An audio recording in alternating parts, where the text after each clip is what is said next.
কক্সবাজারে বিদ্যুতের লোডশেডিংয়ে অতিষ্ঠ হয়ে উঠেছে জনজীবন।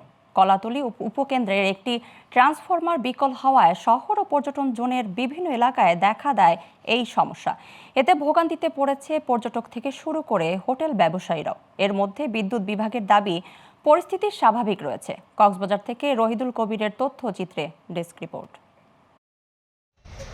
ঈদের পর থেকে পর্যটকে সরগরম ছিল কক্সবাজার। এই উৎসব মুখর পরিবেশের মধ্যে দেখা দেয় বিদ্যুৎ সংকট। ঈদের দিন ভোরে কলাতলী সাবস্টেশনের একটি পাওয়ার ট্রান্সফরমার বিকল হওয়ার পর থেকে শুরু হয় সমস্যা।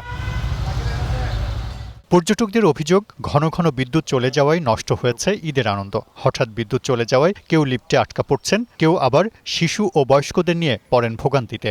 অনেকবার কক্সবাজার আসছি, কোনো সময় লোডশেডিং পাইনি, কিন্তু এবার কালকে 6টা বাজে আমরা আসছি।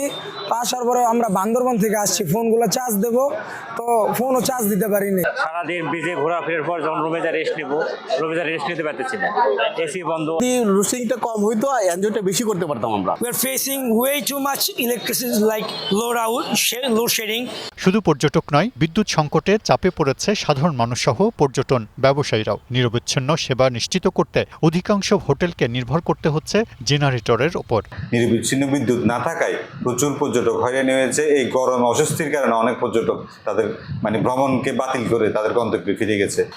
বিদ্যুৎ বিভাগের এই ধরনের অসহযোগিতামূলক আচরণ পর্যটন ক্ষেত্রে নেতিবাচক একটি প্রভাব পড়বে। বিশেষ করে কক্সবাজারের আগত অনেক পর্যটকরা যেমন হয়রানির শিকার হয়েছে, পাশাপাশি আমরা যারা পর্যটন ব্যবসা করি, আমাদের হোটেল মালিকদের একটি সুনাম এবং সুখ্যাতি নষ্ট হয়েছে। বিদ্যুৎ বিভাগ বলছে, পরিস্থিতি এখন পুরোপুরি নিয়ন্ত্রণে। বিকল ট্রান্সফরমারের পরিবর্তে নতুন ট্রান্সফরমার স্থাপন করে সরবরাহ স্বাভাবিক করা হয়েছে। অভ্যন্তরীণ ফল্টের কারণে ট্রান্সফরমারটা ঠিক করে যায়, তখন অন্য আমাদের যে টঙ্গী স্টোর আছে ওরা হচ্ছে সিআরএস বলে এটাকে, সিআরএস থেকে একটা টিম এসে এটাকে আইডেন্টিফাই করছে এই ট্রান্সফরমারটা নষ্ট।